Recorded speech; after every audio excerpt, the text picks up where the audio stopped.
जय माता दी मित्रों, हमारे यूट्यूब चैनल में आपका हार्दिक स्वागत है। कुछ चीज़ें ऐसी होती हैं जिन्हें हमें अपने मुंह से भूलवश भी नहीं निकालना चाहिए। मतलब कि अगर आपके इष्ट देव हैं, आप अपने इष्ट देव की पूजा आराधना कर रहे हैं और आपने भूल से भी अपने इष्ट देव को इस तरह की बातें कह दी, तो आपके ऊपर उनकी कृपा नहीं होगी और आपकी जो भी मनोकामनाएं वो भी पूरी नहीं होंगी। और उसके बाद से आपका और आपके इष्ट देव का संबंध खराब हो जाएगा, टूट जाएगा। फिर आप कभी भी ये उम्मीद मत रखना कि आपके कार्य आपके इष्ट देव कर देंगे या उनका आशीर्वाद आपको मिलेगा या उनकी कृपा आपको मिलेगी। जैसे कि अगर आप अपने इष्ट देव को कोई भी भोग प्रसाद अर्पित करते हैं या उनके निमित्त आप कोई भी क्रिया कर रहे हैं, कोई हवन कर रहे हैं, कोई उनको भोग लगा रहे हैं, कोई उनको चोला चढ़ा रहे हैं, कोई उनको वस्त्र इत्यादि दे रहे हैं, उनका श्रृंगार कर रहे हैं और आप बार बार यही बात बोल रहे हो सबके सामने कि हमने तो अपने देवता को ये पहना दिया, हमने तो अपने देवता को ये भोग लगा दिया, हमने तो अपने देवता के लिए भंडारा कर दिया, हमने तो अपने इष्ट देवता को ये चीज़ दे दी, वो चीज़ दे दी, फलाने का भोग लगा दिया, इतना खर्चा कर दिया, उतना खर्चा कर दिया। अगर आप ये चीज़ें बार बार कर रहे हो तो कहीं ना कहीं आप वो चीज़ कर नहीं रहे हो, आप वो चीज़ सिर्फ और सिर्फ दिखावे के लिए कर रहे हो और आप इस चीज़ का अपने इष्ट देव को उल्हाना दे रहे हो, इस चीज़ का अपने इष्ट देव को ताना दे रहे हो कि हमने आपके लिए खर्चा किया है और आप हमारा भला करो, आप हमारा कल्याण करो। अगर आप ऐसी भावना मन में रख करके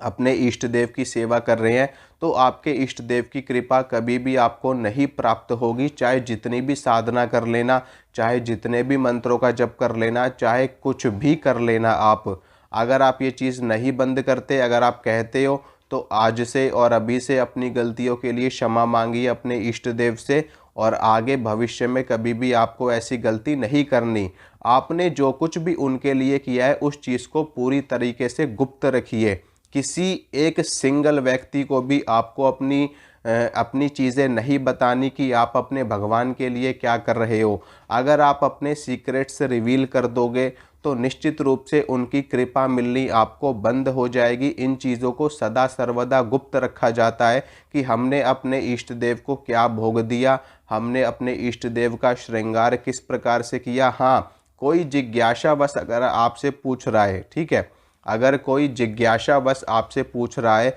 या कोई आपसे इसलिए पूछ रहा है कि वो भी अपने इष्ट देव की साधना करना चाहता है, वो भी अपने इष्ट देव की पूजा सेवा करना चाहता है और वो जानना चाहता है आपसे कि मैं कैसे करूं, मतलब कि सामने वाले व्यक्ति को ज्ञान देने के लिए आप वो चीज़ बता सकते हो क्योंकि उस ज्ञान से उसका भला होगा, उसका कल्याण होगा, उसको जानकारी मिलेगी कि किस प्रकार से भगवान की सेवा करी जाती है। ठीक है,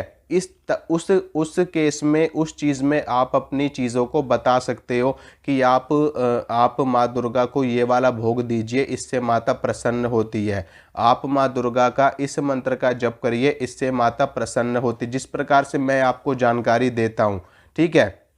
हालांकि ये सारी चीज़ें मुझे नहीं बतानी चाहिए, लेकिन मैं ये चीज़ें इसलिए आपको बता रहा हूँ कि इससे आपको ज्ञान मिलेगा और आपको सहायता मिलेगी कि किस प्रकार से साधनाएं करी जाती हैं, किस प्रकार से देवी देवताओं को भोग प्रसाद लगाया जाता है, कौन सा उपाय करने से आपकी प्रॉब्लम्स ख़त्म होंगी, कौन सा उपाय करने से आपको धन की प्राप्ति होगी। तो ये सारी चीज़ें मैं आपको ज्ञान देने के लिए बता रहा हूँ और इन चीज़ों को आप अपनी अपनी लाइफ में जब आप करोगे तो इससे आपका मंगल होगा, आपका भला होगा। तो इस ऐसे केस में आप किसी को बता सकते हो, लेकिन सिर्फ और सिर्फ हंसी मजाक में या सिर्फ और सिर्फ अपनी बड़ाई करने के लिए, ठीक है, मतलब कि झूठ मूठ की अपनी बड़ाई करने के लिए कि हमने तो फलाने 20,000 का भंडारा कर दिया, हमने तो फलाने इतने लोगों को खिला दिया, हमने तो इतना दान कर दिया, हमने तो ये चढ़ा दिया, हमने तो चांदी की चीज़ चढ़ा दी, हमने तो इतने पैसों का दान कर दिया। अगर आप इस तरह की चीज़ें बार बार बोलोगे तो 100% नहीं 200% की गारंटी देता हूँ, 1% भी आपको कृपा नहीं मिलेगी भगवान की, 1% भी आशीर्वाद नहीं मिलेगा। चाहे कितनी भी पूजा कर लेना, चाहे कितना भी जप कर लेना, कितना भी हवन कर लेना, कितना भी बड़ा भंडारा कर देना, कितना भी बड़ा दान कर देना, 1% भी रत्ती भर भी कृपा नहीं मिलेगी अगर आपने करने के बाद में उस चीज़ का उल्हाना मार दिया, उस चीज़ का ताना मार दिया, अगर आपने एहसान जता दिया। ठीक है, तो इस चीज़ को आप लोग गांठ बांध लेना, इस चीज़ को अच्छे से सोचना समझना। अगर आप ऐसा करते हो तो अपनी गलतियों के लिए अभी क्षमा मांगो अपने भगवान से, और आगे से ऐसी गलती मत करना। ठीक है मित्रों, जय माता रानी की।